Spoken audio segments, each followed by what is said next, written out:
Si Tuhan dimanapun berada, kembali berjumpa dengan saya 5 menit untuk menikmati firman Tuhan. Sebelumnya mari kita baca satu ayat firman Tuhan yang di dalam Roma 8 ayat 31. Sebab itu apakah yang akan kita katakan tentang semuanya itu? Jika Allah di pihak kita, siapakah yang akan melawan kita? Alkitab mengatakan kalau Allah menyertai kita, tidak ada yang perlu kita khawatirkan, tidak ada yang perlu kita takutkan. Kenapa? Karena Alkitab jelas mengatakan kalau Allah ada di pihak kita, tidak ada satupun yang bisa melawan kita. Yang menjadi pertanyaan adalah seberapa yakin, seberapa kita percaya bahwa Allah itu senantiasa menyertai kita setiap hari. Karena banyak orang percaya bahwa mereka meragukan apakah Allah menyertai dia atau tidak, apakah Allah masih menyertai saya atau tidak.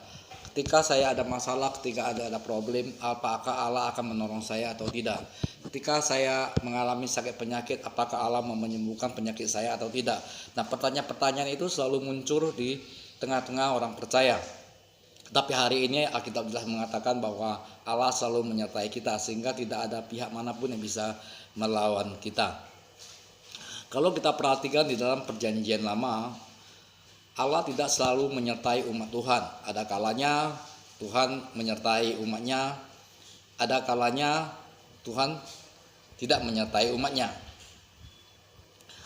Jadi pada zaman perjanjian lama itu Tuhan tidak senantiasa menyertai umatnya. Tetapi di dalam perjanjian baru sejak kematian Yesus di kayu salib, maka Alkitab jelas mengatakan bahwa Allah akan senantiasa menyertai kita. Dia tidak sekali-kali tidak akan meninggalkan kita.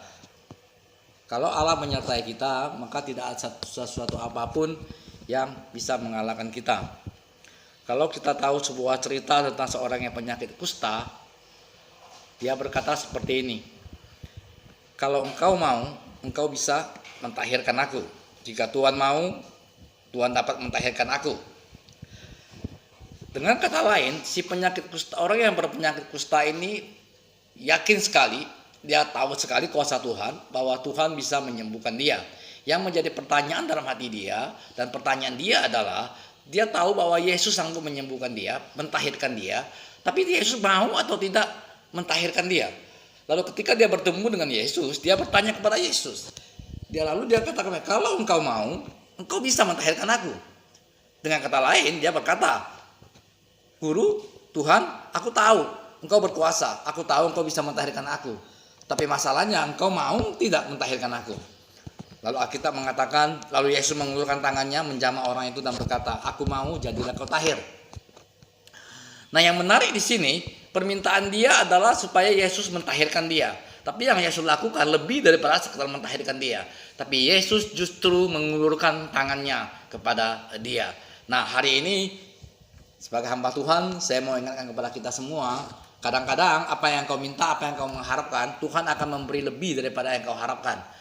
Mungkin engkau hanya sekedar berharap mendapat sesuatu yang terlalu kecil, tapi Tuhan telah menyediakan perkara-perkara yang besar buat engkau. Mungkin hari ini engkau mengalami utang piutang, tapi Tuhan tidak sekedar melunaskan utang piutangmu, tapi Tuhan mau memberkati dengan limpahnya berkelimpahan. Dengan Alkitab bisa mengatakan, Yesus tidak sekedar mentahirkan orang itu, tapi Yesus mengulurkan tangan menyentuh orang itu. Pada zaman itu orang Yahudi itu tidak boleh menyentuh orang kusta.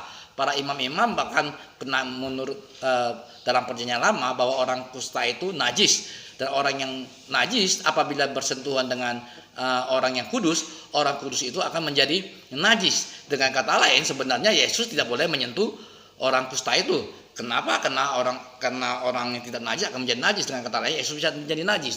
Tapi Alkitab mengatakan Yesus mengulurkan tangannya, memegang tangan orang tersebut, dan orang tersebut menjadi tahir. Dan saya mau katakan, di dalam hukum Taurat, di dalam perjanjian lama, itu kenajisan yang menular.